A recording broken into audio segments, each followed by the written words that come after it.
से बड़ी खबर है जहां एसीबी की बड़ी कार्रवाई हुई है। कृषि उपज मंडी सचिव रिश्वत लेते गिरफ्तार कर लिए गए।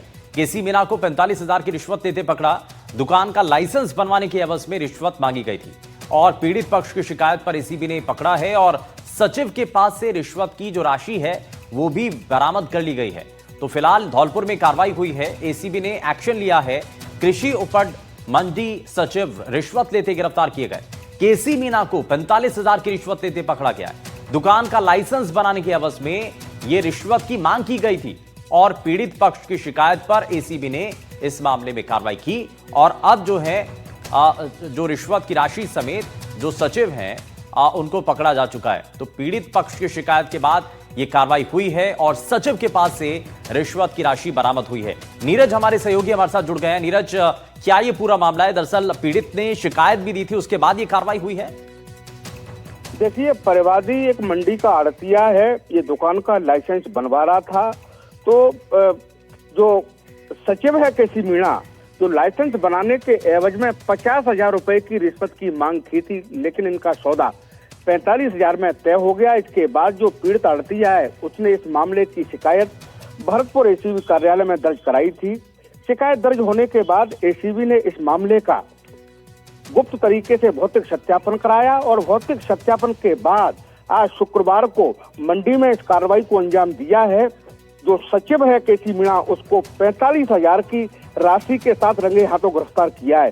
तो फिलहाल एसीबी की टीम केसी मीणा से पूछताछ कर रही है और अनुसंधान के बाद आरोपी को भरतपुर एसीबी कोर्ट पेश किया जाएगा। ठीक है, बहुत शुक्रिया नीरज इस पर जानकारी देने के लिए। तो फिलहाल पीड़ित पक्ष ने इस पर शिकायत की और एसीबी ने कार्रवाई की है। और अब खबर कोटपुतली से, जहां दो गुटों के बीच गैंगवॉर की तस्वीर सामने आई है। बांसूर में दो गुटों के बीच दिन दहाड़े ताबड़तोड़ गोलियां चली और थार सवार बदमाशों ने बाइक सवारों को टक्कर मार दी। कार सवार बदमाशों ने वाहन चढ़ाने की कोशिश की। कार सवार बदमाश ने फायरिंग भी की है। बाइक सवारों ने इसमें जवाबी कार्रवाई फायरिंग की है और बाइक सवार एमपी गुर्जर ने कार सवार पर फायरिंग की। फायरिंग से इलाके में दहशत बन गई है। अब दो गुटों में रंजिश की वजह से ये फायरिंग हुई है। अब आपको जरा ये तस्वीरें दिखाते हैं। ये आप देखिए, सीसीटीवी फुटेज की वो तस्वीरें हैं जिसमें पूरी घटना कैद हो गई है और पुलिस अब इन सीसीटीवी फुटेज के आधार पर कार्रवाई में जुट चुकी है। ये आप देखेंगे कि कार सवार आता है और बाइक को टक्कर मारता है। उसके बाद जो है वहां पर बाइक सवार जो लोग हैं वो इस दौरान जबरदस्त तरीके से लगातार फायर करते हुए दिखाई देते हैं।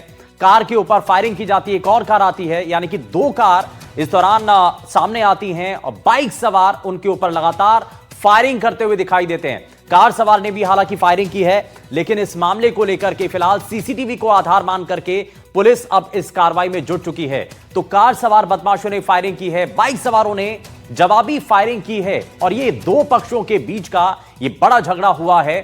और इसमें आप ये देखिए कि कैसे कार सवार वहां पर आते हैं, दाखिल होते हैं, बाइक सवार वहां सामने था और उसमें फायरिंग होती है। ये दो गुट बताए जा रहे हैं जिनके बीच में ये झगड़ा हुआ, आपसी तनातनी हुई और इस दौरान ये संघर्ष देखने को मिला है। हिमांशु हमारे सहयोगी हमारे साथ जुड़ गए। हिमांशु, ये क्या पूरा मामला बताया जा रहा है, कितना पुराना है और ये पहले से क्या इनके बीच में झगड़ा था या पुराना विवाद था? जी बिल्कुल, देखिए आपको बता दूं कि वर्षों की जब बात है, जब ये बाइक सवार जो तीन युवक थे वो हरसोरा रोड पर खड़े थे। इसी दौरान एक थार गाड़ी और एक स्विफ्ट गाड़ी आती है और थार गाड़ी अचानक से बाइक सवार पर टक्कर मारती है। उसके बाद बाइक सवार फायरिंग करते नजर आते हैं। इसका सीसीटीवी फुटेज भी सामने आया है, लेकिन हैरान कर देने वाली बात यह रही कि जब सीसीटीवी फुटेज नहीं आया था उससे पहले जो बाइक सवार जिन्होंने फायरिंग भी की है वो लोग पुलिस के सामने पीड़ित बनकर मामला भी दर्ज करवाते हैं और वहाँ खड़े रहते हैं और मीडिया को बाइट देते हैं। मीडिया को बकायदा उन्होंने कहा कि हम पीड़ित हैं, हमारे ऊपर जो थार गाड़ी है उसके द्वारा कुचलने का प्रयास किया गया और हम पर फायरिंग भी की गई है। लेकिन जब वीडियो सामने आया उसके बाद में दोनों ही पक्ष है वो अभी फिलहाल पार है और पुलिस उनके ढूंढने में लगी हुई है। उनका कहना है कि दोनों की आपसी पुरानी रंजिश है और उसी को लेकर इन दोनों में फायरिंग हुई है। और प्रत्यक्षदर्शियों ने बताया, एनडीटीवी को बताया कि जो ये तीन बाइक सवार लड़के थे ये हरसोरा रोड पर पहले से घात लगाकर खड़े थे और इसी दौरान जब थार गाड़ी आती है और उसकी नजर इन तीनों पे पड़ती है तो वो अचानक से गाड़ी को घुमाता है और इनको चलने का प्रयास करता है। इस दौरान जो बाइक है वो थार गाड़ी के नीचे आ जाती है और उसके बाद एक सफेद शर्ट में जो युवक है वो लगातार फायरिंग करता नजर आता है। लेकिन उसके बाद जो स्विफ्ट गाड़ी है वो आगे से घूम कर आती है और दोबारा इन पर गाड़ी चढ़ाने का प्रयास करती है। हालांकि इस पूरे जो घटनाक्रम है इसके अंदर कोई भी घायल नहीं होता है। लेकिन जो फायरिंग है वो की जाती है। हालांकि अभी जो थार गाड़ी और स्विफ्ट गाड़ी में थे उनकी तरफ से फायरिंग की गई है या नहीं, इसका खुलासा पुलिस करेगी। हालांकि जो मेगा गोयल डीएसपी है उन्होंने कहा है कि इनकी पुरानी कोई रंजिश थी, उसी को लेकर जो पूरा मामला है वो हुआ है। और पुलिस ने भी ये माना है कि जो बाइक सवार युवक थे वो पुलिस के सामने वहां आए और ये उन्होंने पूरा मामला सामने आया। दो पक्षों में पहले से तनातनी थी, विवाद